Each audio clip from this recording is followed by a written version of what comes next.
Om Swastiastu. Terima kasih atas kesempatan yang diberikan. Kami dari kelompok 6, sebelum kami memulai presentasi pada hari ini, saya akan memperkenalkan anggota kelompok kami terlebih dahulu. Yang pertama, Gusti Ayu Tania Puspita Dewi, nomor absen 1, Nikada Yupitasari, nomor absen 2, Niputu Ari Widiartini, nomor absen 4, saya sendiri, Nimade Novi Susilantari, nomor absen 9, Niputu Mia Tresiana, nomor absen 16, dan Niputu Devi Lestari, nomor absen 48. Baik, untuk mempersingkat waktu, langsung saja saya persilahkan kepada rekan saya untuk memulai presentasi pada hari ini dengan materi mengidentifikasi dan memahami teori fungsi dan estimasi biaya. Perkenalkan, nama saya Gusti Tania Puspita Dewi, nomor absen 1. Di sini saya akan menjelaskan tentang karakteristik biaya.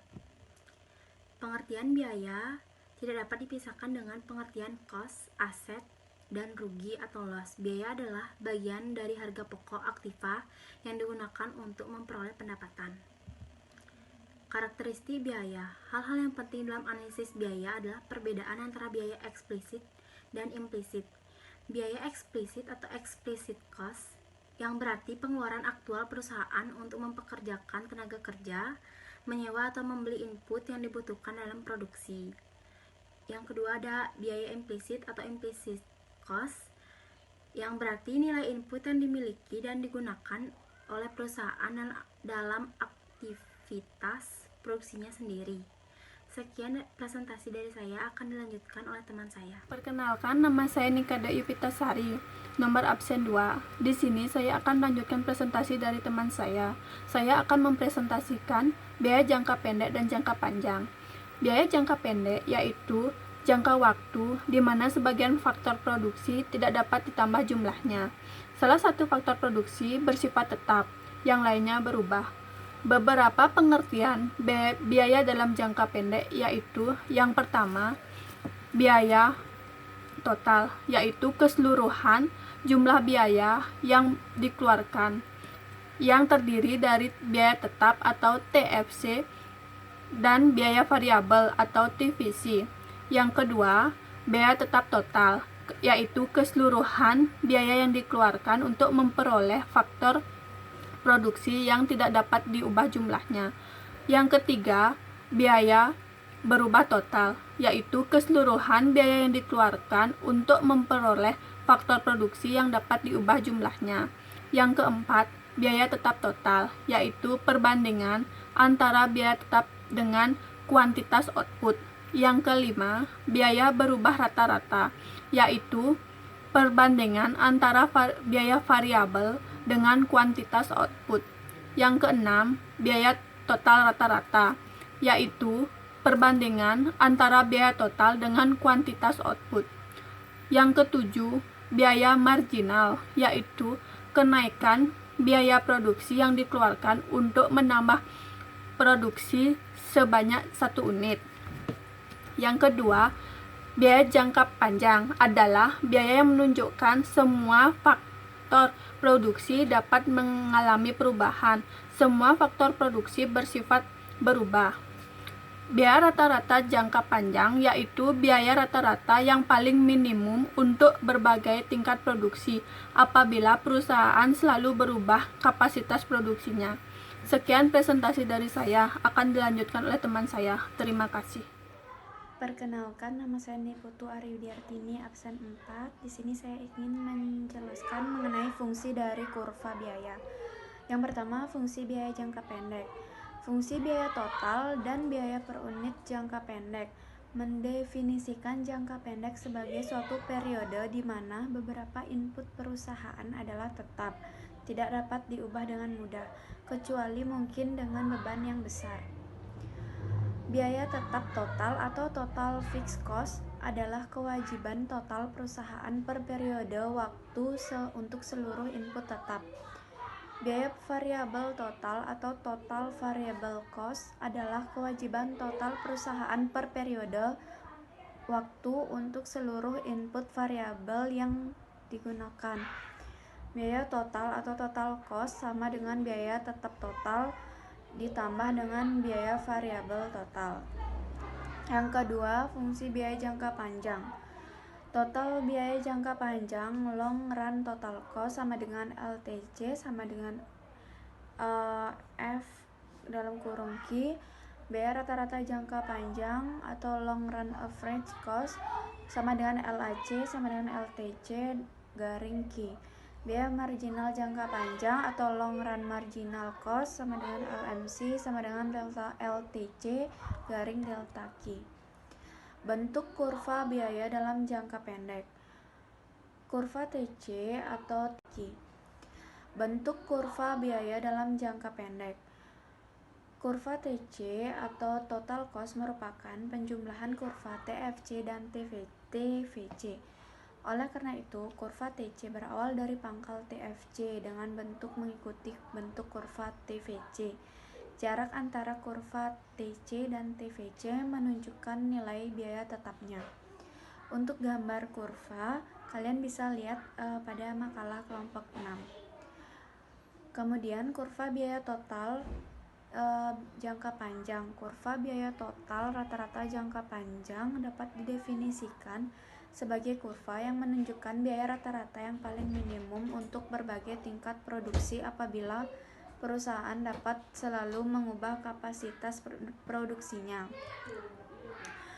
Untuk kurva jangka panjang juga kalian bisa lihat pada makalah kelompok 6. Untuk presentasi berikutnya akan dilanjutkan oleh teman saya. Saya Niputu Trisyana absen 16 dan kali ini saya akan membahas mengenai ukuran pabrik dan skala ekonomis. Skala ekonomis adalah menurunnya biaya produksi yang terjadi saat perusahaan memproduksi barang dengan jumlah yang lebih besar.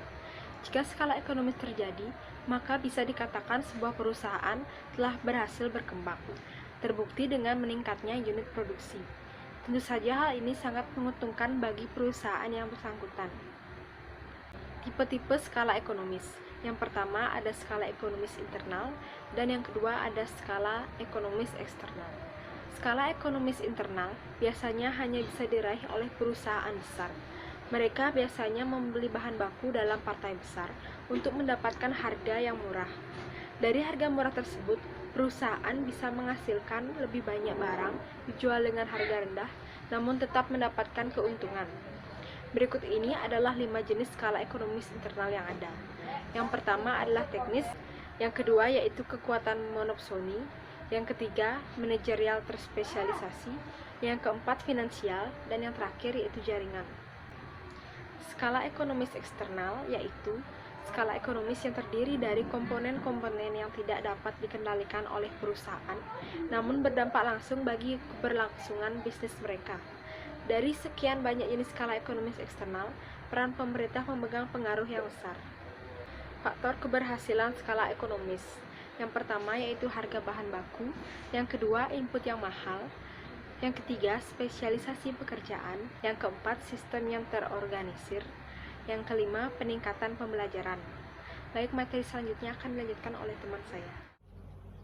Saya Niputu Devi Lestari, nomor absen 48. Di sini saya akan melanjutkan presentasi dari teman saya. Selanjutnya ada estimasi biaya jangka pendek dan jangka panjang.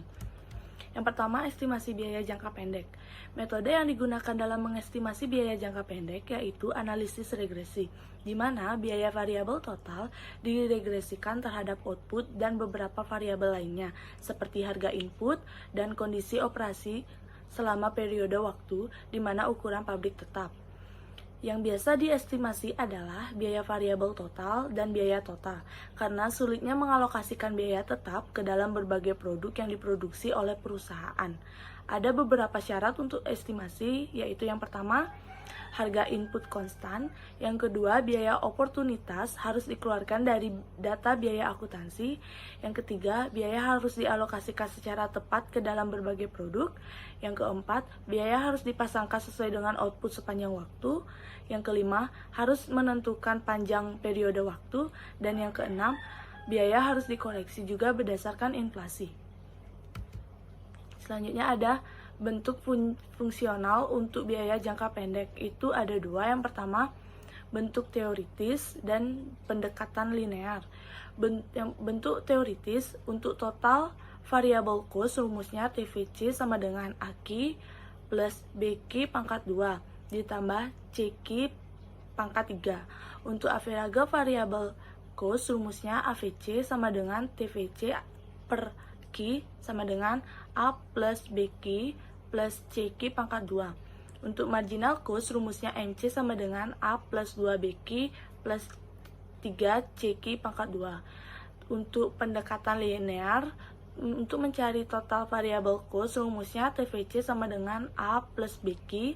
Untuk average variable cost-nya, rumusnya AVC sama dengan A per Q plus B. Untuk marginal cost, rumusnya MC sama dengan B. Selanjutnya, estimasi biaya jangka panjang. Estimasi biaya penting karena untuk mencapai berbagai tujuan keputusan manajerial. Pengetahuan tentang biaya jangka panjang penting dalam perencanaan untuk skala optimum pabrik yang dibangun perusahaan pada jangka panjang. Yang pertama, ada mengestimasi biaya jangka panjang dengan cross-sectional regression analysis. Tujuan estimasi biaya jangka panjang adalah untuk menentukan skala pabrik terbaik yang dibangun perusahaan untuk meminimumkan biaya dalam memproduksi tingkat output yang diharapkan dalam jangka panjang. Secara teoritis, biaya jangka panjang dapat diestimasi dengan analisis regresi menggunakan baik data deret waktu atau observasi biaya kuantitas untuk perusahaan atau pabrik yang diberikan melampaui waktu, atau data lintas bagian cross-sectional data atau data biaya kuantitas untuk sejumlah perusahaan pada suatu titik yang diberikan. Namun, analisis regresi dengan menggunakan data cross-section untuk mengestimasi biaya jangka panjang juga memunculkan beberapa kesulitan. Selanjutnya, yang kedua, mengestimasi biaya jangka panjang dengan teknik rekayasa dan survival. Bila data yang tersedia tidak cukup untuk melakukan estimasi biaya jangka panjang, maka dapat digunakan teknik rekayasa atau survival. Teknik rekayasa menggunakan pengetahuan mengenai hubungan fisik antara input atau output yang dinyatakan oleh fungsi produksi untuk menentukan kombinasi input optimum yang dibutuhkan dalam memproduksi berbagai tingkat output. Dengan mengalihkan kuantitas optimum masing-masing input dengan harga input tersebut, kita dapat memperoleh biaya jangka panjangnya. Kelebihan teknik rekayasa dibanding analisis regresi adalah teknik rekayasa didasarkan pada teknologi saat ini, sehingga terhindar bercampurnya teknologi lama dan baru yang digunakan oleh perusahaan yang berbeda dalam analisis cross-section. Teknik survival pertama kali ditemukan oleh John Stuart Mill pada tahun 1580-an dan dikembangkan oleh George Stigler 1 abad kemudian. Sekian presentasi dari saya ucapkan terima kasih. Demikian tadi presentasi dari kelompok kami. Mohon maaf apabila ada kesalahan kata maupun kekurangan dalam menyampaikan materi. Jika teman-teman ada pertanyaan, saran, dan kritik, kami persilahkan. Kami tutup presentasi pada hari ini dengan para mesanti. Om Santi Santi Santi Om.